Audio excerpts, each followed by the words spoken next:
Hello and welcome back to an episode of the BrewDog Golf Podcast. I am Tom Mills and today I'm joined by Bruce Fitzpatrick and Sam Williams, and today we just have a meandering pod where we talk about all things golf, from the Tour Championships which have just concluded to the Walker Cup which is coming up next week and everything in between.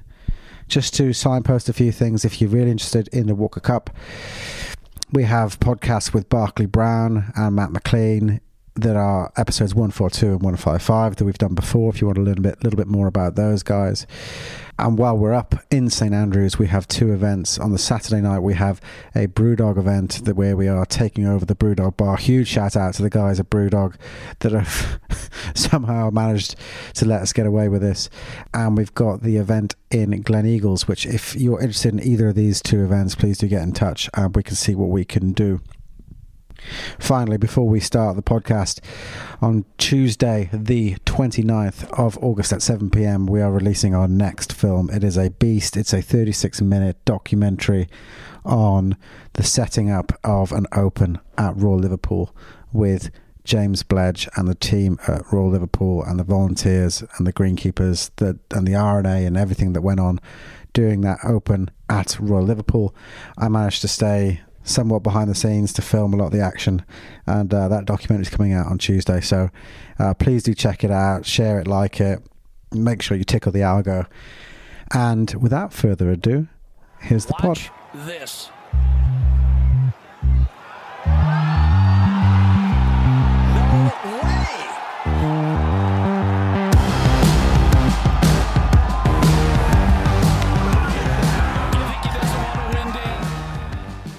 Given we're recording, we should start by saying what an incredible back nine that was by Victor Hovland. Which one? That would be our tour champion of 2023. That would be my question. Yeah, okay, right. I see what you've done there. Yeah, I'm going to say that is a risk that is not worth the reward. I'm just going to go out there and yeah, there's my 2 penny. Tom did it at the Open a few weeks ago. He was like, do you think we should start the pod now? And it's like, we know Harman's going to win it, we should just do it. I was like, oh, what? So then if he takes 6 or it gets a bit sketchy coming in, or if he misses the green on 17, we've just got nothing to talk about. We just pretend it never happened. Yeah, we don't go into specifics anyway, do we? We don't do specifics. There was a few times where we thought about doing it, but there is no way I'm going to be staying up and watching the rest of the golf tonight. I can assure you that. It's a shame because I'm actually a really big Victor Hovland fan, and I'm so glad to see him just coming into a vein of form at the moment. He's going to walk the Ryder Cup. He's going to win it single-handedly. He's going to win all 12 points. 14 points. He's going to win all 14 on his own. It's a remarkably dull last day, though, isn't it? Last time I checked, I think he's 5 clear. 6. Is it not just a bit of a dull format? I don't know. Throw that out to the room. I don't know. One thing I've noticed is going to a little bit of golf this year is how remarkably quiet it is. You know, Rory was playing. You could just get up there and watch Rory play golf. I did notice that some girl gave him a high five, and it was like, how did she get anywhere near him? Like, yeah. Like you can... Like, it was really, really quiet when I watch it. It doesn't look like they're trying to cram in 50,000, 60,000 people a day in there. But Eastlake. Yeah, I don't know how it works over there with ticketing. I'll be brutally honest. I haven't got the faintest clue. But it does seem very quiet. But then when Tiger won, it looked like half of America was on the 18th fairway. Jimbo. that was 5 years ago, admittedly. But it looked like literally, the whole of Atlanta was just following up to the 18th green. I dare say if Tiger was playing at Licky Hills, there'd be 50,000 people there. Like it's more the fact that Tiger is doing something rather than the event itself. Half of Birmingham would come out to watch that for Tiger. Rory and Tiger went like toe to toe in that final day. That was probably the last time it was exciting. I don't know if they went toe to toe. It was more a case of Rory looked like he was trying to impress his dad when he was playing golf, and he sort of faded away pretty quickly. Yeah, but I say that as a huge Rory McIlroy fan. Obviously, I'm devastated. You say that as a man who's been trying to impress his dad playing golf for a number of years now. Still do it. We all still do it, don't we? And that just seemed like a clear case in point.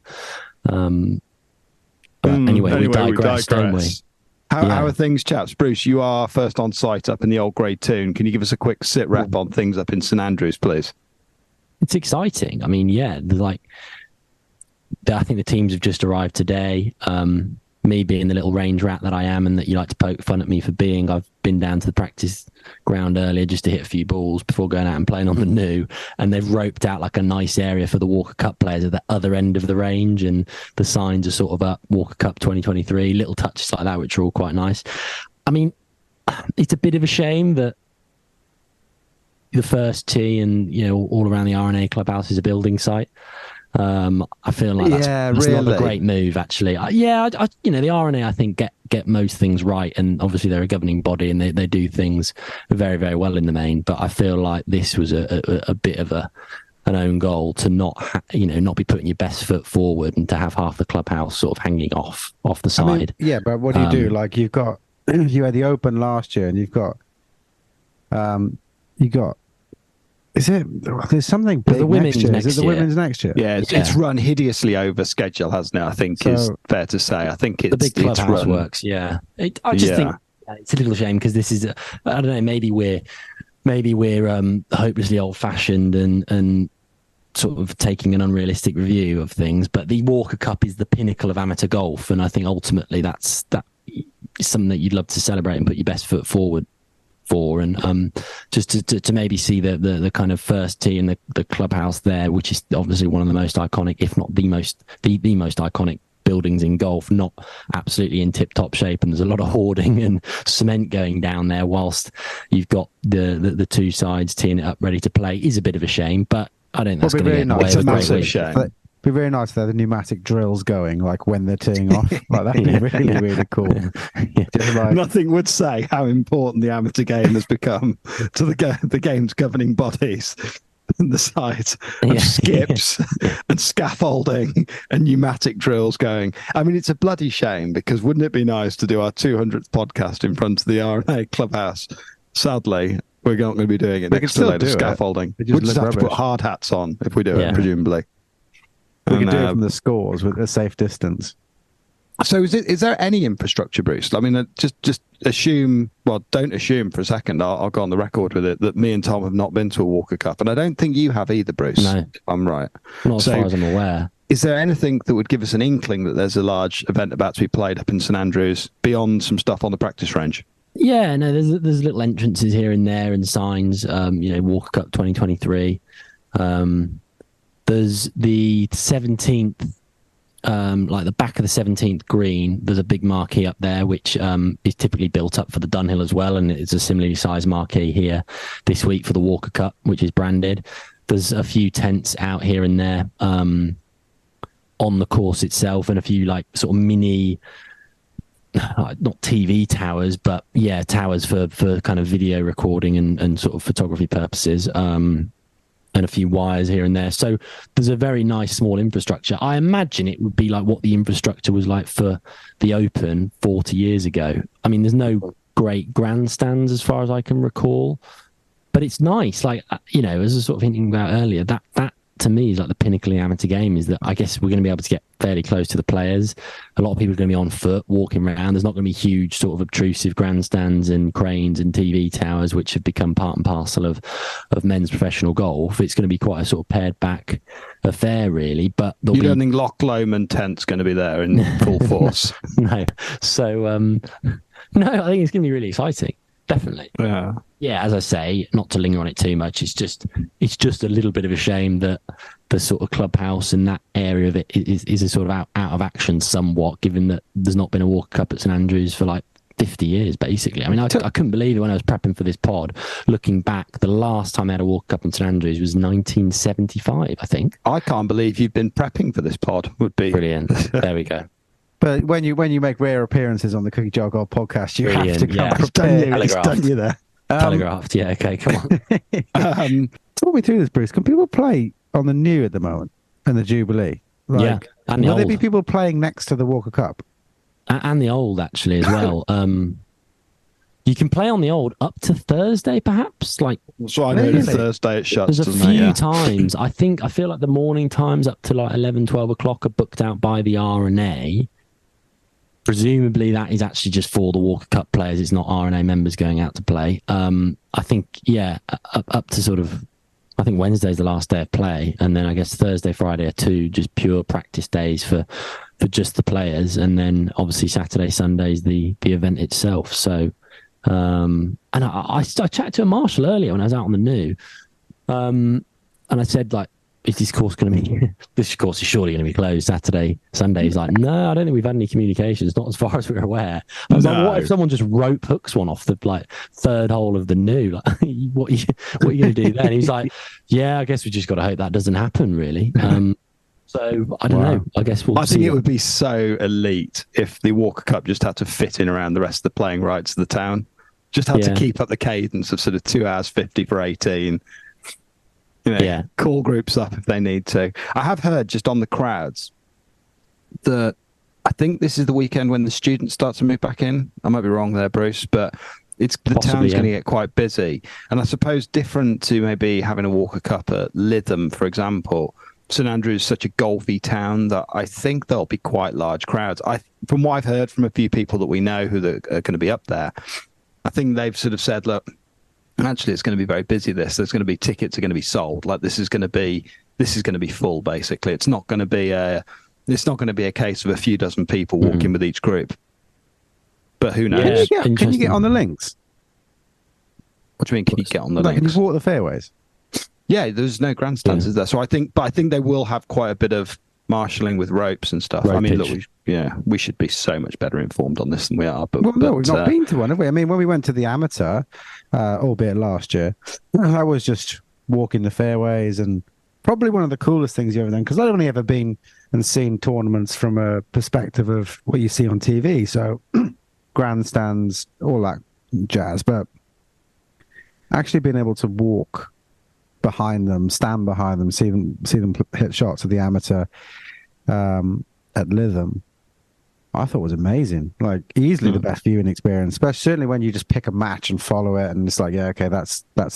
I'm just going to see how what unfolds in this match. I hate standing there just watching shots, like like watching people come through. Hate it. I just don't get it. Like they want to follow the flow. Yeah, the continuity. You have to do it. And I think match play is way better to watch for exactly that reason, Tom. Because if you pick a group that you're watching in stroke play, you've really got to pick who you're following and hope that that's the sort of narrative or the group to be with. Whereas you're in a match, you're going to see the full conclusion of that battle if you just follow just that match, So, I mean, the amateur was great, wasn't it? That was arguably the best access we had on our media rights debut. I seem to remember you climbing under the ropes for the majority. Yeah, you were so far inside the ropes, you were literally 50 yards ahead of the players for the vast majority, pointing a camera back down the fairway. Yeah. You were TV, radio, podcast, journal writing, you name it. You had absolutely everything. I was the man. Are we going to talk? So we can talk the teams a little bit, but are we going to talk about the announcement that the RNA did with George Harper Jr.? Yeah, I think that should. I don't know. I think that needs a whole segment on its own. What I think is, whoever's running the socials for Min Woo Lee should be taking over the RNA's content team, because I think after that George Harper Jr. reel, where I've forgotten exactly how it goes, Tom, but perhaps you can enlighten me. I seem to remember it being the most contrived. It involves someone being in a dressing gown. Did you see it, Bruce? A phone call and then drinking a beer and it being at the underside of his glass, and then there was a beer mat with somebody else's name on. Then it all sort of culminated with him saying a sign off, and then Tommy Fleetwood was like, "Oh yeah, I've played in the Walker Cup," and George Harper Jr. kind of shoos him off, which is arguably one of the best parts in it. But I mean, if you're going to have Tommy Fleetwood there, use him for something sensible, and don't have people's names popping up from sprinkler heads and stuff like that. It's just I mean, they didn't do that. That would have been. They must have knocked it together quickly as well. Well, either that or they just did loads, and they picked. They did 25, and then they just picked the. The filmmaker in our midst. Yeah, that's a filmmaker. Filmmaker in our midst. I liked what it was driving at. I liked what it was driving at, though. I think maybe there's a sort of a tendency to see the professional game as very serious, and we've all seen those sort of Ryder Cup previews in the past that are something out of Star Wars crossed with the Dark Knight or whatever, with unnecessarily kind of tense build-up music, and it's all just a bit too serious. Whereas I think I like the light-hearted element that it was sort of driving at here. Again, the amateur game, the Walker Cup, the team aspects, being in St Andrews, it was. I could see how they were trying to make it fun and lighthearted. It's execution-wise, I don't know. I would argue against that. Like, I think for what it's worth, I think the Walker Cup stands for more than it being lighthearted. I think it stands for way more than the Ryder Cup does, because the Ryder Cup, they're all getting paid. Granted, they're not getting paid for the Ryder Cup, but they're all professional golfers that get paid to play golf, and these are just guys that. Granted, like some of these are young guys that have got aspirations of being professional, but largely just people who love the game and like they want to go out there and represent their country and play to the best of their ability and win. Like, I think that's as far removed from lighthearted as it can get. Like, I want more Dark Knight. I want more Star Wars. I think it's even more serious. There should be almost lightsabers with the shots. I think really it's just I think it's just a bit of a transparent attempt to try and make an event that let's face it, it's not the most popular event for the golf audience in general, is it? Like, it's not, it doesn't get it needs more airtime, it needs more coverage. It's probably just a bit of a attempt to do that, and perhaps in process of that dumbing it down somewhat, but let's not make. But it's George really Hutton hard Jr. though, isn't it? Like, I mean, we're quite into it. It's really hard to really get behind the players, because it's really difficult to get to know them. Difficult to get to know amateur players unless you really follow the amateur scene really, really well, and you have to go to these events to see them, because it's hard. I think that's a really great point. I mean, it's almost like, how could you get to know some of the players in the Britain and Ireland Walker Cup side a little better? It's a really good question, Tom. And if our listeners were feeling that way, I would signpost them. I don't know about you guys, but podcast with Matt McClean after his US mid-amateur victory last year, and Barclay Brown after the opening round at the Open Championship. They would be great little nuggets, wouldn't they? Wouldn't you agree, boys? Just to sort of go and familiarise yourself. Done those pods, you should go back and listen to them. Yeah. Do you know what numbers they are? I actually don't know the numbers of them. They're pretty close to each other, I want to say, as well. Because I think Matt McClean won at Erin Hills. I'm going to need about 10 seconds to find this out. What I have heard, though, I think that the team by and large is relatively shock-free, with the exception of Callum Rafferty, who I think's had an absolutely unbelievable year or two. I think his absence from the team has been. I think that's been picked up in Ireland from what I gather. I think there's some people who are very disappointed at that. Gregor Graham, sorry, that was a massive faux pas. That's his brother, Conor Graham, Gregor's brother. One of the youngest, if not the youngest. Yeah, I think he's the youngest ever. Walked up. Yeah. So Finton coaches him, who you've had lessons with Finton, haven't you, in Scotland? Yeah, I know Finton quite well from university days up here. Yeah, shout out to Finton if you're listening. He's probably not, but also worked with Frank Kennedy, who's recently turned pro, I believe. Yeah. So again, that was a bit of a shock decision that Frank didn't stay on to play in the Walker Cup, because he had such an outstanding start to his year, winning the Lytham Trophy. Then I think he got to the semi-final of the amateur as well. So, yeah, I mean, some pretty exciting young talent on the GB&I side, that's for sure. I mean, how do you got your finger on the pulse with this stuff? I think it's fair to say, Sam. No, it's not. It's really not.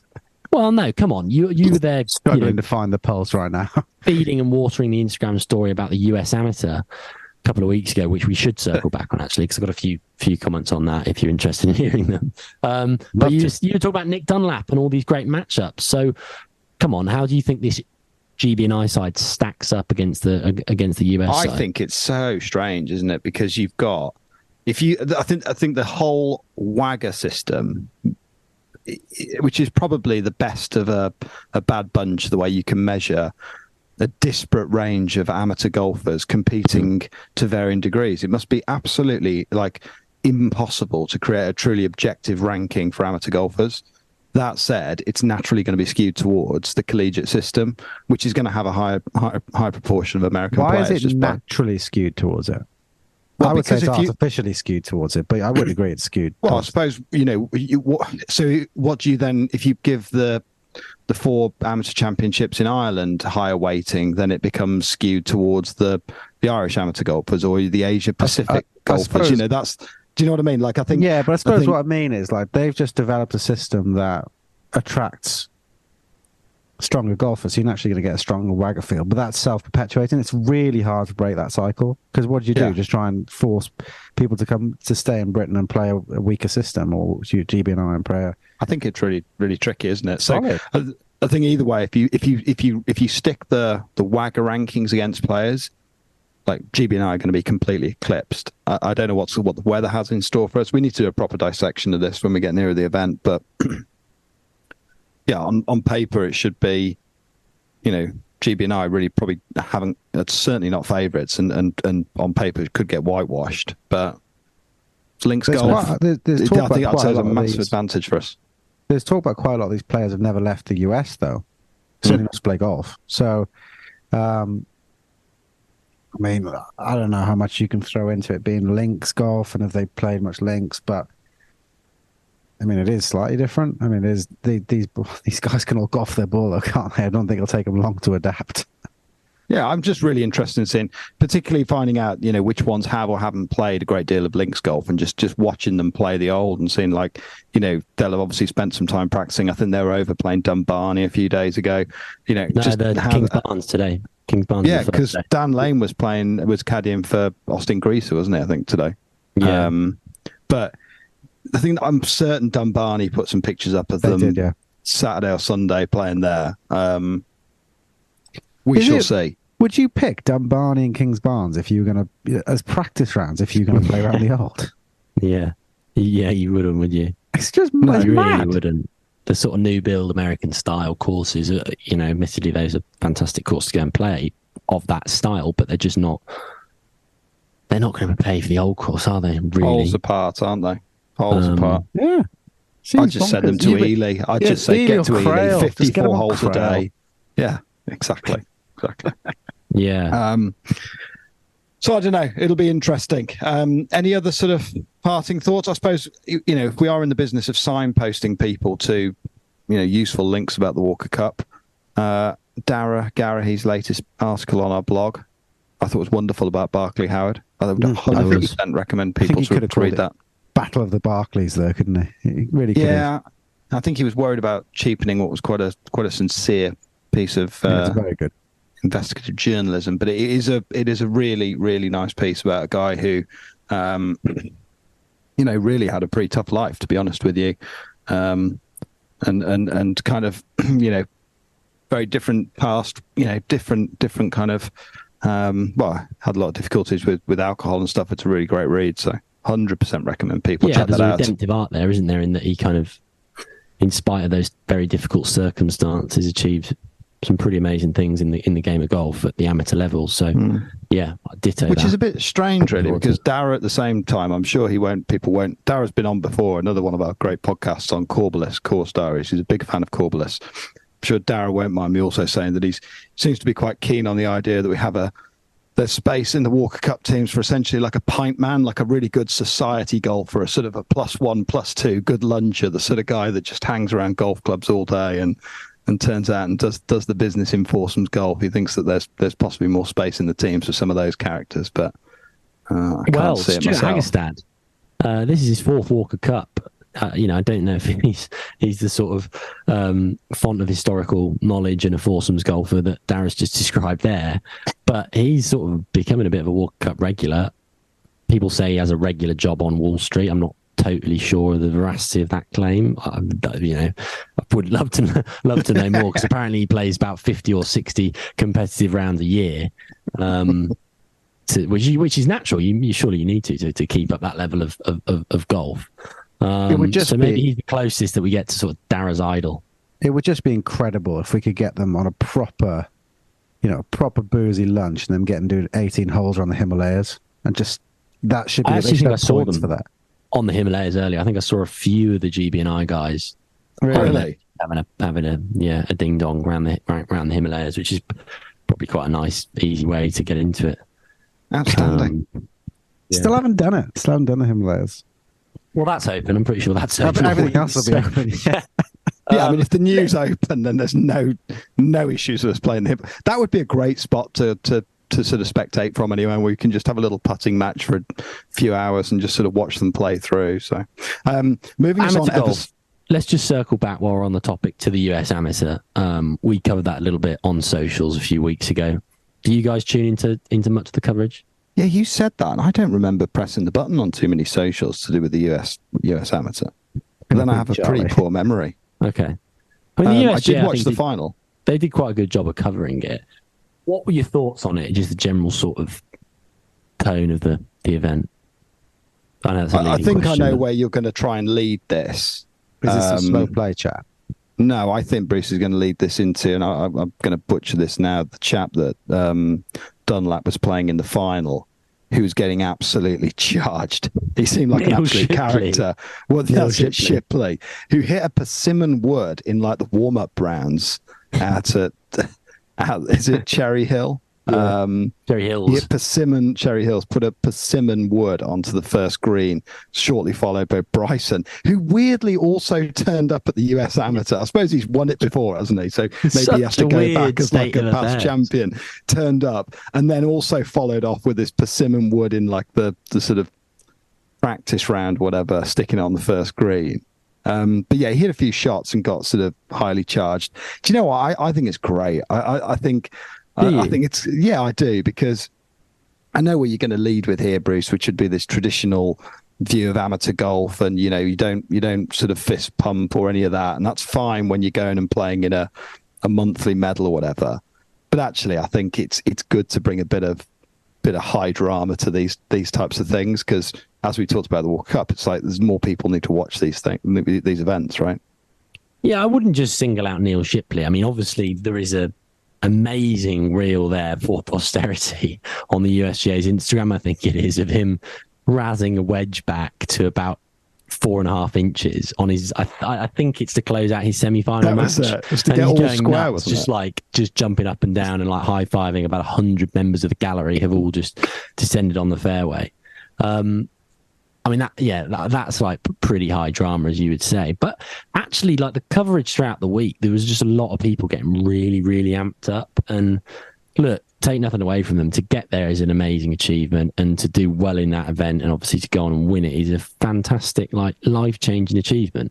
No taking away from that. But to just be getting so amped up that you're doing like double fist pumps and just screaming your head off while there's a match still going on, I just think that's kind of against the spirit of the amateur game, really. Now, I can't necessarily blame some of the kids because they've grown up watching Tiger and Nicholas Fast, and well, maybe not so much him because he's on the European tour, but I guess those are guys. Do you not remember? He was someone who was just an absolute contender for the most overblown fist pump and celebration ever in golf. I don't know why he sticks out, but Tiger and a lot of other pros who've just been known for the overblown celebration. I just thought it was a bit of a shame that spilled over into the amateur game. I don't think Michael Benalek would have been doing that sort of 30, yeah, but do you not think the whole ago. game has moved on? Like, I mean, we used to wear +4s when we played, didn't we? Some of us still do, but you know what they say about tradition. You haven't worn yours for a while, have you? It's because it's a winter thing, isn't it? But you are now replete with baggy chinos from Sounder. Exactly, yeah. But like, you know what they say about tradition, don't you? So, can we move the conversation on ever so slightly? I'm keen to get your take on golf in August in general, personally, not professional or viewing golf. Playing golf in August. Was that the end of Bruce's tirade? I think he's got more to give. Yeah, I was disappointed that just didn't land, did it? But I've moved him on from just taking dead. I just feel like he's been sort of, I don't know whether he's on some sort of side payment with the RNA, to sort of big up the RNA's great work and just take the USGA down in equal measure. I don't know. I did start the pod by being a little bit critical of the RNA for having a sort of heavily destroyed clubhouse sort of in front and centre for one of the greatest sort of showcases of amateur golf. Yeah, I think maybe I'm just coming across as a bit miserable. Pictures of it, so that's fine. We can just superimpose. In fact, the RNA will probably come back and say, "Can you put a proper clubhouse in, please, in the background?" I can guarantee you, there's one thing that would have looked worse for the 49th Walker Cup at St Andrews. And it would have been that drinks patio by the Swilkenburn. Oh, yeah. That would have truly defaced it. Yeah. So, we should bring back some of those could always memes. Be worse. Brilliant. Some of those memes were absolutely outstanding. In fact, if we can dig out one of those memes, we could actually sort of superimpose a few sort of RNA old boys sat there drinking a bottle of wine while people play over them. Is it scarring around the bridge, Bruce? I haven't been down and checked it actually. I haven't played the old course, so no, I can't imagine it would. I mean, that was like start of the year, wasn't it? Mm. Yeah, but they must have dug up you got to put foundations and stuff in, haven't you? If you're going to lay It's turf, though, isn't it? Just a bit of sand and it'll recover. Look, I guess maybe that's a summary of my attitude or sort of frame of mind going into this podcast. Is maybe I'm just a sort of grumpy old, sort of lamenting the passing of time and lost some of the amateur spirit. That's all. When were you born? 97? 95 actually, but no, it's figurative, isn't it? I don't know whether you guys share that sentiment quite as much, but it's just like, it's just maybe the sort of passing of time and the amateur game is not quite as I think not quite as treasured as it used to be. I think that whatever you think about golf, whatever happens on TV, it's only a matter of time before that trickles down into real life. Like when hoodies started, you can fight it as much as you want, but eventually hoodies end up in every golf course in Britain. And when people are in the Ryder Cup screaming their heads off, when people, winning majors screaming their heads off, it's going to trickle down to your local medal. It's going to, just, that's what it is now. Like, we can fight it tooth and nail, but I don't think it's going anywhere. I think if we hear Bubba Booey on the first tee on Saturday, that might be a fairly dark day. Until then, I'm not too worried. Look, the fact of the matter is with this, whatever differences you want to draw between the amateur and professional game, the guys that are playing in the Walker Cup and the guys playing in the US Amateur are they are a hybrid version of like what you're talking about. I think there, Bruce. If we had if you look at things like the mid-amateur stuff where people are less committed at that stage to playing professionally, these are people who are playing maybe slightly more for the love of the game. Most of the guys there that we're going to be watching next weekend, this is their swan song before they go and play professionally for many of them. So and I don't think there's a difference in the man or the behaviour. It's just like you say. I think amateur golf has perhaps always been seen as a little bit more sort of restrained in terms of how far it pushes the boat. But is that a good or bad thing? No, I think it comes full circle though, actually, in a way, in that you've seen Rahm and Rory's comments going into the Tour Championship this week, and it's sort of a kind of hot potato just generally actually in professional golf. The increasing number of comments and heckling going on with live betting. Homer got shouted at a couple of times last week at the BMW and was put off a bit. Dare I say it, actually, at the Open at Hoylake, like there was probably slightly more unruly behaviour that was seen there than you'd see at a sort of typical Open. And I think that's just an extension of the same. It's just an extension of the same conversation we're having there, though, isn't it? Really, which is like over time, I think, with the way the modern world and technology develops, betting, sort of live streaming, these things kind of interconnect with live golf and live sport, and it sometimes has kind of like unintended consequences. And I think it's just that kind of sense check or a little bit of course correction, which can go on maybe at the amateur level and then sort of filters downstream to the pro game as well, but can also, flow in both directions, actually. Speaking of betting, I would love for someone that knows more about this than me to send us an email, comment on Instagram, or just DM us or something. Someone told me at Walton ideally Heath, tickling the alco in the process by the sound. Yeah, we need to get it on Instagram because it's like, or on Twitter, because it's just, we need to at Walton Heath, right? There was, over the weekend, like 50,000 people at Walton Heath, but not when, we're near London. These things are these masts are used to dealing with these numbers. You got to Walton Heath and all of a sudden, no signal, none. Nothing you could do, just absolutely nothing. And it was the same at St Andrews. It was the same everywhere. Hoylake. That's just going to a concert, though, isn't it? Wow. No, because it's not. There's 20,000 people maybe at like Walton Heath on one day, like on the big days. Way less on the Wednesdays and the Thursdays. That is the same as just going into an office in a town where there's 5,000 people using the same network. There's 100% a complete switch off in signal at professional golf events. So we were lamenting the lack of signal And someone said to us, oh, yeah, that's because the betting companies jam it. I said, really? Explain more. He said, well, because you're there live, you can bet quicker than they can update the odds. So the betting companies apparently jam the phone signal. So you can't bet live, which I don't know whether I at first I had a hard time believing, but now, like, when you think about certainly the women's, where it wasn't replete with people, I was like, yeah, that would make sense why I can't make a phone call, do absolutely anything. I could sort of get 60,000, 70,000 people in Hoylake, who's not used to that many people draining the internet. I could kind of buy that. Walton Heath, no way. Certainly not on like one of the quieter days, like Thursday. And when Tom said this, I thought, this is nonsense. He's got his tinfoil hat on here. This is one of his conspiracy theories sort of running wild. But it actually stacks up, because if you go to watch the football, or if you go and watch the cricket, the action is so much faster, and there's only one real thing happening in front of you, that for the broadcaster and the betting company to remain abreast of it and react to it, there's no problems with it. But if you think about a betting company, we've had people like Michael Verity on the podcast in the past, who obviously does the in-play markets. It actually makes sense, because if you are there, you could react to somebody who's one shot off the lead, completely binning a drive before the broadcasters got to it and made a massive leap on it. It would actually make complete sense. Well, more than that, if you go to someone like in the last group and start putting bets on, there's never going to be on TV. You know what I mean? Like someone in the bottom group, and you can be like, yeah, I'm just going to follow them and bet on every putt or whatever. They're not going to be on the broadcast, are they? That's fundamentally the issue there. I think you've tapped into, Sam, that with a cricket match, football, rugby, tennis, whatever, it's pretty easy for betting companies to just follow along, because there's just like one main broadcast there. But with the golf, and you've got 150 people playing.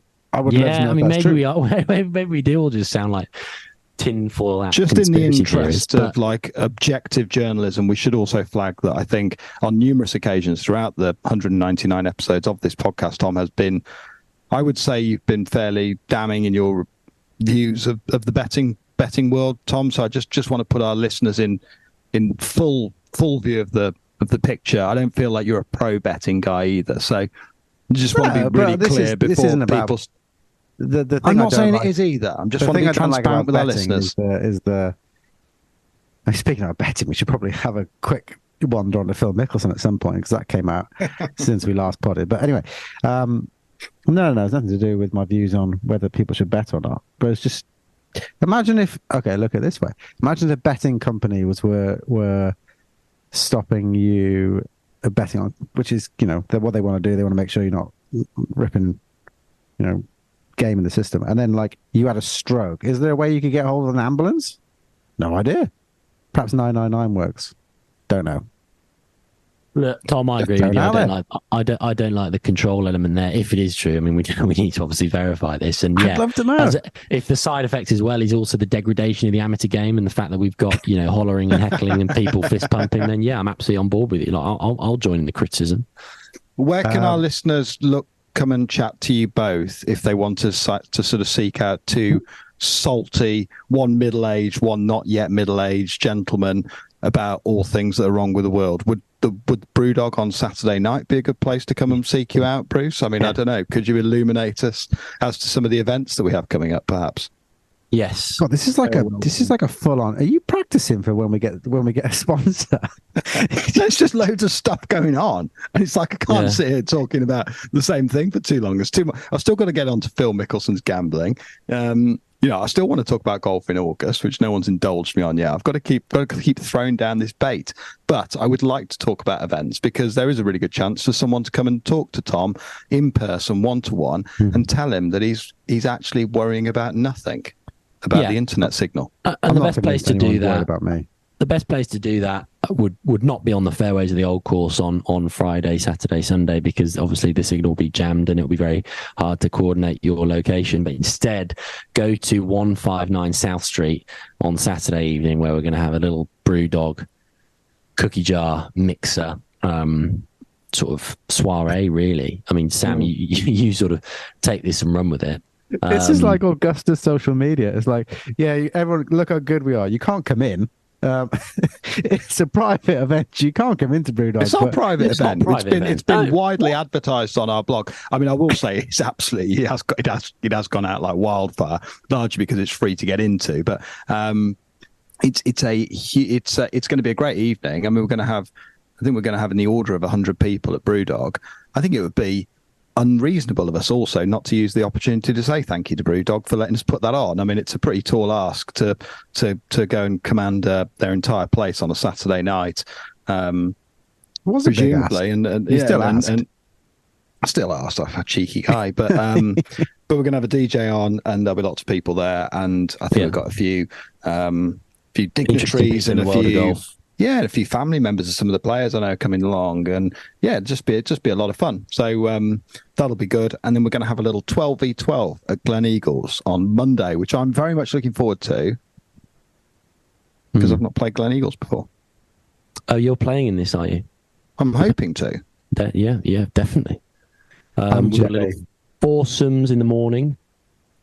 In the true spirit of the Walker Cup, foursomes in the morning, 4-ball in the afternoon. Not in the true spirit of the Walker Cup. Which is the order? Which is the order again, Sam? Am I right in thinking kings in the morning, queens in the afternoon, or is it vice versa? It's queens in the morning, kings in the afternoon. Either way, the two most historic courses at Gleneagles. We're very much looking forward to getting out there and playing and having a little 12v12 of sorts, aren't we?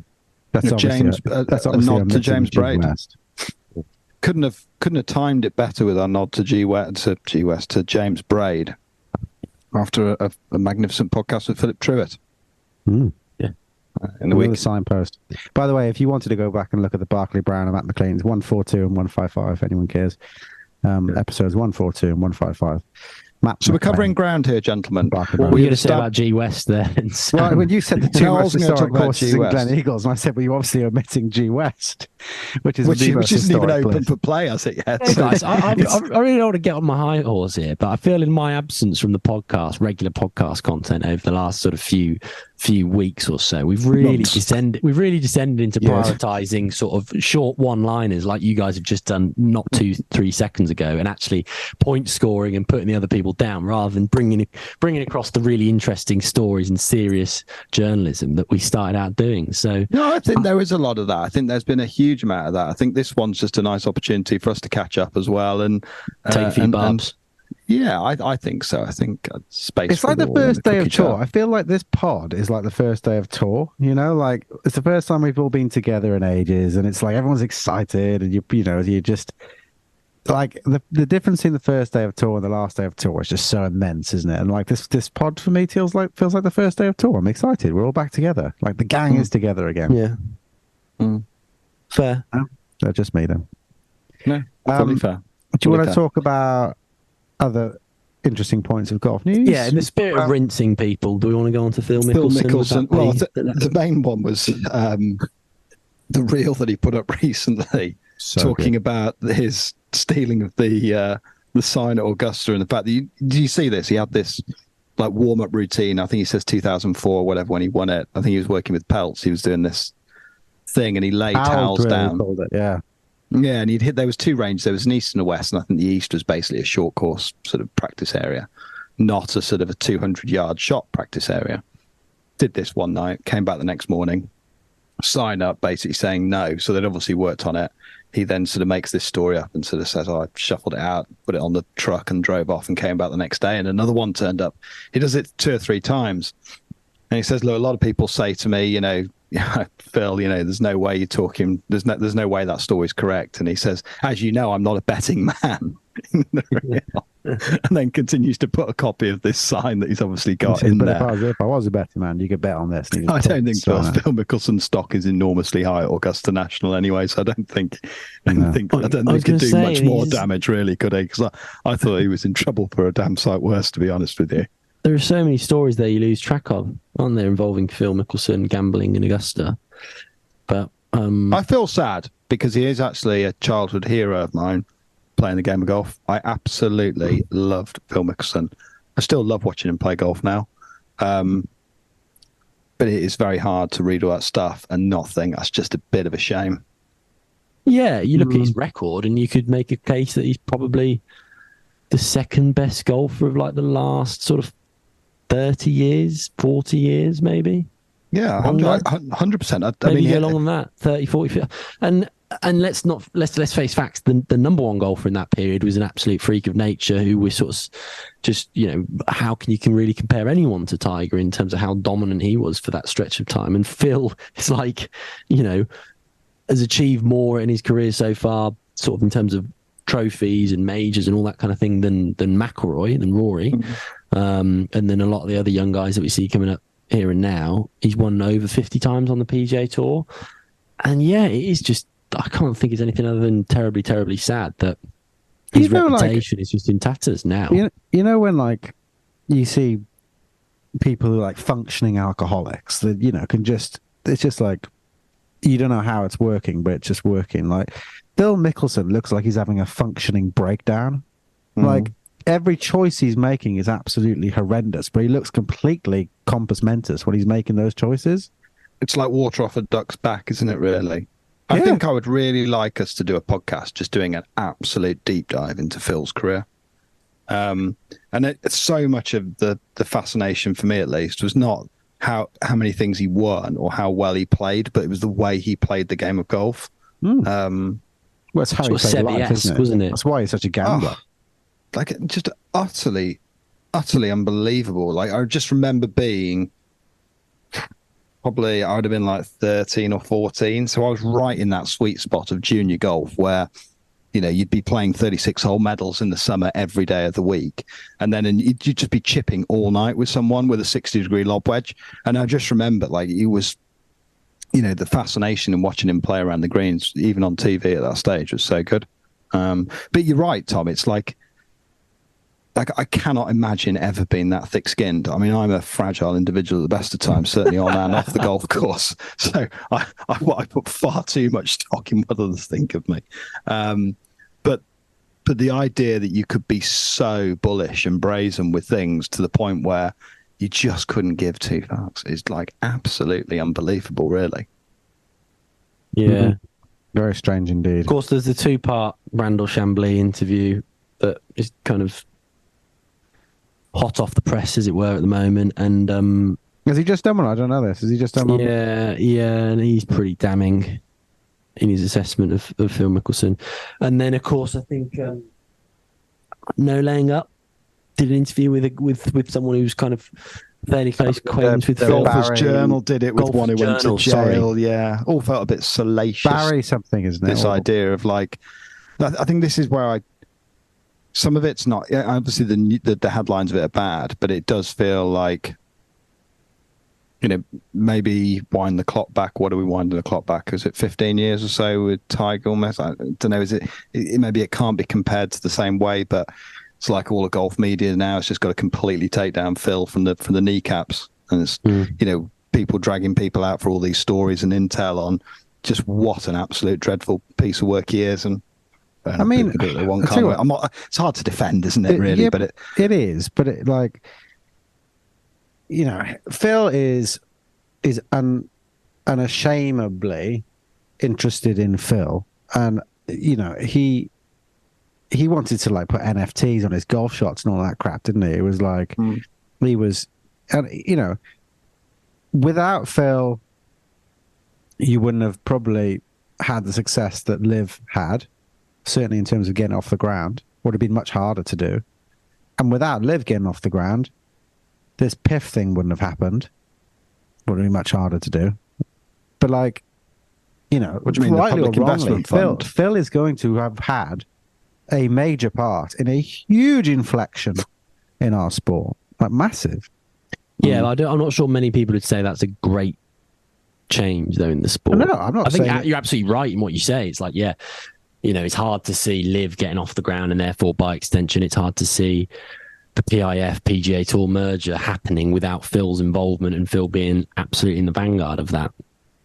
But clearly, there's still a great number of people in the golf world, someone who lament the merger between, or the proposed merger between PIF and the PGA Tour. They don't think it's going to be a healthy outcome for the game. Yeah, but someone so in that sense, John Phil Rahm, just looks like a massive egomaniac, doesn't he? Yeah, well, he does. But someone like John Rahm, for instance, who didn't want to go to Liv, put put his stock in the PGA Tour, said he wanted to do, I remember he said in a press conference, he wanted to do the format that people have been playing for centuries. So that's 72-hole stroke play, apparently, not match play or anything else.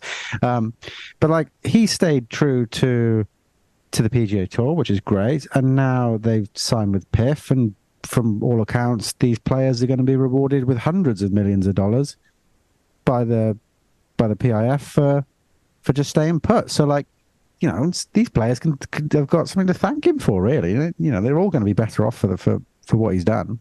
Not saying that's good for the good of the game, but they're not in it for that, though, and I think they're kind of aware that.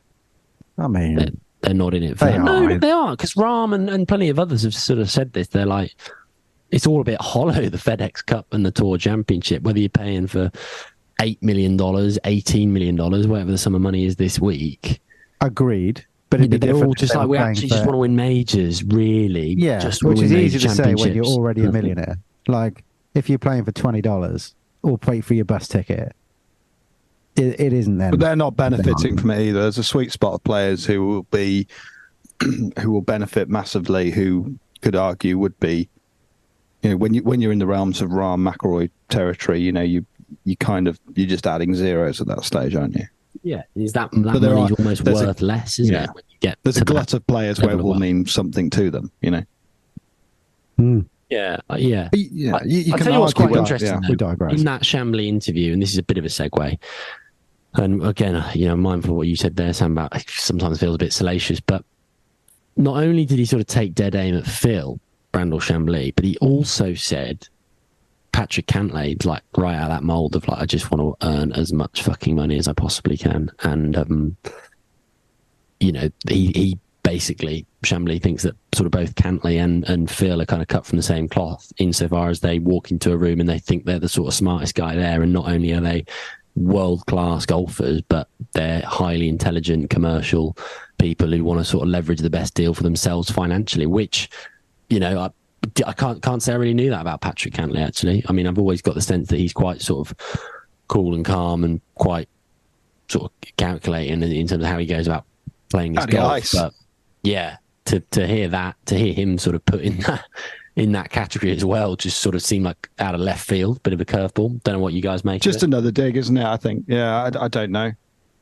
He's not widely liked, is he, Cantlay? I don't know why, because he crunches the golf ball. He made some fans with us at St Andrews, didn't he, last year? It was thunderous under the feet, wasn't it? Oh, crunches the golf ball. The most impressive. I mean, I haven't watched many tour players on the range before, but watching Cantlay hit 5 irons or whatever the hell they were was, I would say, more impressive than the 4 irons that were going up Roy's left nostril. Like it was thunderous when he hit the ball. But I don't know. I don't know. That is this. We're getting into the problem with the whole thing. And there was a massive rain delay going on at Eastlake before, and I was sat downstairs. I think Bruce, you were out for dinner with the folks. I think Tom, you were sorting the kids or something. And there was this massive debate between Rich Beam, Doherty, McGinley. It's all back onto this state of the game discussion. It's like, I think the problem is it just gets bogged down in a question of morality and money every time. And it's like, well, once you're up at that point, it's like, well, what's the point in anything? The morality's gone and the money's there. So there's no, that argument's gone. Like, it doesn't really matter. I didn't see the debate, but, there's nothing left to go on. That's why the amateur game is just going to be so much fun to watch when you go up to St Andrews and watch these boys. I'm really looking forward to seeing Gordon Sargent play. He thumps the golf ball, doesn't he?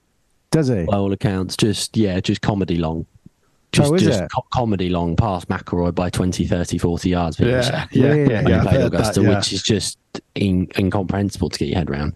But they say all the youngsters now are like, absolutely smoking the golf ball. This is different order. This is like, there's still getting up over 180, but certainly over 185 miles an hour ball speed is pretty mental. And this guy's like 190 plus at times, which is just absurd. Roy's tapping out at 188, isn't he? Yeah, and he's absolutely absolutely going for it. So Gordon Sargent's cruising in the 190s. So is he like? Would he be the longest on tour if he played? He'd be one of them. Yeah, he'd be one of them. Champ's up there, obviously. Cam Champ is like right up there. in terms of ball speed. But yeah, so I'm quite looking forward to seeing if he thunders the golf ball like Patrick Cantlay does. We can be watching that quite closely, can't we, Sam? Yeah. Who else would be like, give me some recommendations here, chaps, to like, if you're saying, oh, this person's like, yeah, this is worth a follow because it's an interesting story, or this person's a ball striker, or, point me in some directions here, chaps. You're all right. Well, I think there's a few obviously headline picks. Cause we just mentioned one of them, Gordon Sargent. Nick Dunlap is fresh off his win at the US Amateur. He'll be worth checking out. He's Austin slow, Greaser, though, isn't he? By all accounts, really slow player. Wasn't he getting grease for being really slow in the US? No more than me. On the GB&I side, I'd be keen to watch Barclay Brown again, just for the bucket hats. Yeah. Connor Graham, Gordon Sargent matchup could be quite good fun to see, couldn't it? Really, I'd really like to see John Goff. I think.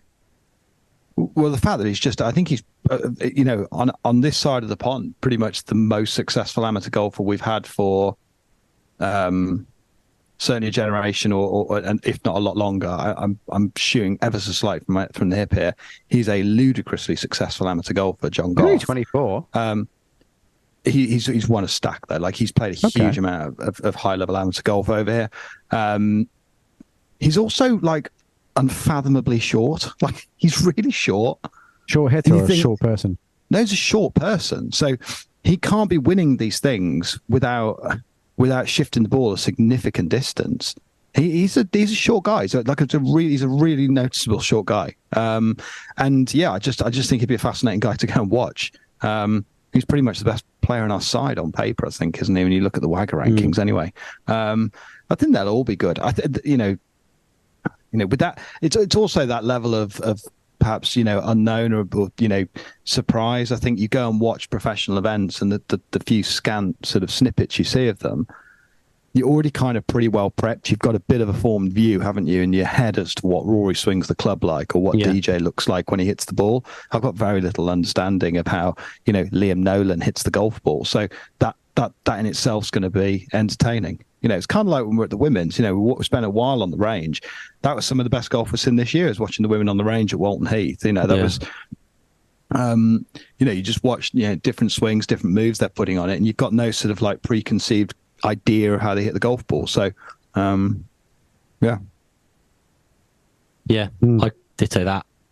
There's the element of just sort of the unknown and the surprise, and just going along and actually just sort of taking it there at face value without any preconceived ideas. I think it's going to be great to watch, and I think the atmosphere as well. I'm really optimistic that it's going to be a great atmosphere. I think St Andrews is just the best atmosphere in golf, and just as a buzz about the town. Dare I say it, the Open is now of such a scale where it's quite a difficult viewing course for that number of people. But I'd like to think that for the Walker Cup, particularly condensed down to what they're going to be at any one time, there's going to be 4 foursomes matches. The singles matches, there'll be 12 of those. It will be quite easy. I think I'd like to think it'd be quite easy to get out and follow the golf and watch it all. So particularly when you've got 2 holes width to walk, because I was thinking about this the other day.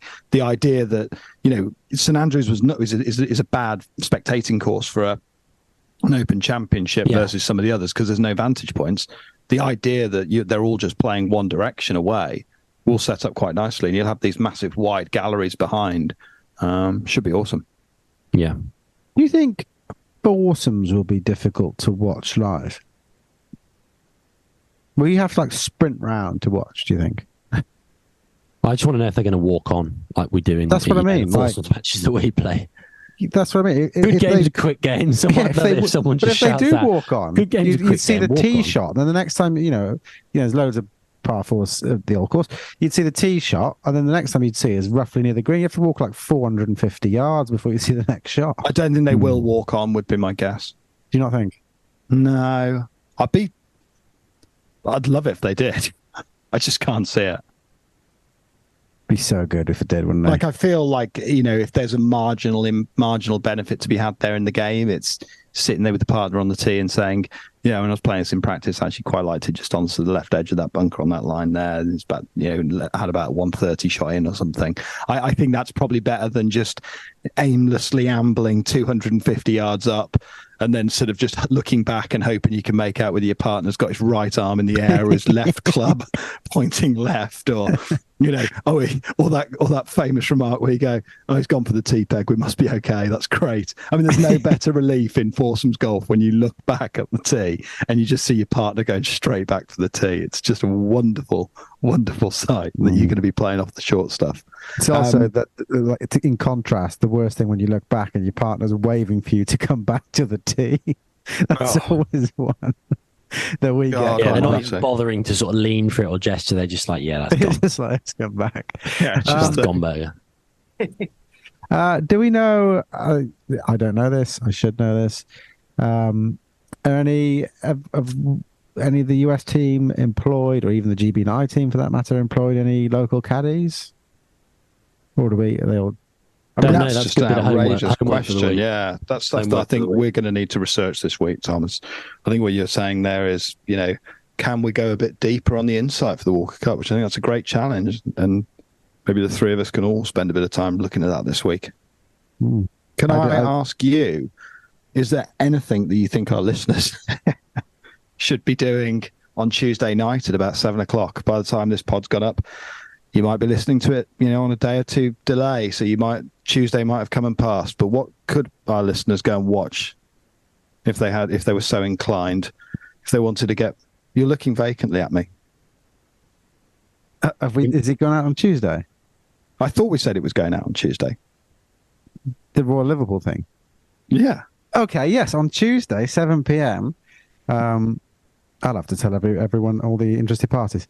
On Tuesdays at 7 p.m. This won't be going out till Monday. So, as many of you will know, if you listen to the podcast when we were at Royal Liverpool, not live at Royal Liverpool, I'd followed the greenkeepers around for the week. I followed James Bledge, the links manager at Royal Liverpool, in the lead up to it, with the idea of making a documentary about prepping for the Open. It's gone through lots of hurdles, had to have lots of okays and nods, and we finally got it over the line, and it is long by our standards. It's 36 minutes-ish.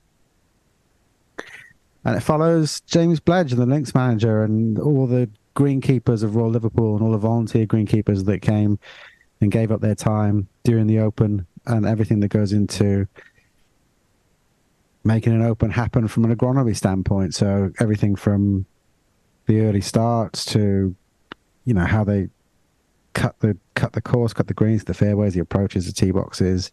The bunker everything gate. that goes into the bunkers. Well, the bunkers, the way they changed it from flat to bowled after day one, because McIlroy had a shocker on 18. You can't prove that. It could sort of just that. Let's not cast aspersions here. I thought it was a brilliant bit of filmmaking, mate. I thought it was really good. Well, it's long, and you've got to kind of be into agronomy. It's not too long. I think what I was hoping there is that you would advertise it, but instead tell people it's really long and that you were really tired when you made it. I think of the things you've produced in Cookie Jar, I would say I think it's quite hard to say it's not the best. I think it's absolutely brilliant. It's quite hard to take a relatively dry topic like greenkeeping and make it quite interesting. And what's really interesting is some of the people that are in that film as a direct result of volunteering at those events. And again, you see that happening at Walton Heath, taking in, female greenkeepers who volunteer at events and stuff like that. It turbocharges their own careers, it seems, because they've gone on to different jobs, and maybe that wasn't the sole reason, but it certainly has a benefit. And I know Bledge has talked about that on his own podcast, The Golf Badgers. I think it was so cool. I mean, one thing the visuals on it are amazing. How good do the Toros look, and the John Deere's going out at like 4 a.m. in the pitch black with looks so good. Amazing, isn't it? On a few fronts, because it's like that, as you say, that geeky aspect of like, wow, they're going out in the pitch black with the lights on, like this amazing machinery that you just can't even sort of grasp the scale of the operation. But it's also fundamentally like a story about people, isn't it? It's like, getting an insight into Bledge's mind and like what a great character he is, and how hugely respected, admired he is, not just amongst his team at at Royal Liverpool, but also just in the wider greenkeeping industry. And you see the people who travel far and wide to come and help him out. Like, it's just a brilliant story about people at its heart. What was yeah, really well done, interesting Mills. for me was like, Bledge is obviously, he's a good friend. He's very good at what he does, but kind of he's fabled in the industry, and you kind of like, oh, you know what? I wonder what the big deal is. You know, he's a green, you know, he's a links manager. And then you get there and you see everything that goes into it and the knowledge. And it's more than the knowledge. It's the respect he has from everyone. Like, he's got this ability that, like, if he told you to run through a brick wall, you'd do it. And to the point of, he phoned me up and said, do you fancy making this documentary at the Open? Where you did run through them metaphorically. Well, he said, do you want to make this documentary for me at the Open? You got to get up at 4 a.m. every day. I was like, yeah, okay, let's do it. You know, he just kind of got this uncanny ability to lead people, and there's a difference between, you know, management and leading, and he's a very good leader. But hopefully that all comes through. It's 7 p.m. on Tuesday, the 29th of August. Yeah. If it is anything like as successful as the, I would say, fairly standard film that we knocked together in advance of the Open Championship, which was really us jabbering away about the golf holes, I think this film deserves to be a damn sight more successful, but I'm sure the YouTube algorithm will once again prove me wrong. But no, it's really good. One of my favourite shots in that film is when they've got it looks terrifying. They're obviously doing the aprons, because, I mean, seeing this now at the women's and to a lesser extent the Open Championship, the way they have such a vast crew dedicated to different tasks, you know, several people just doing approaches around the greens, for example. The one guy doing the approach ran the bunker, and I want to say it's like 18 perhaps, or maybe even the first green, but it's like a perilous drop-off, and it's pitch black, and he's going around the sort of very, very edge of it with a machine that looks like if he tries to get one extra blade of grass, the thing's going to topple in on top of him. It's nuts, really. You know what was amazing is like the technicality that went into that as well. Like, you kind of pick up on language, but so they've got a team of 14, which they upped to about 46 for the Open.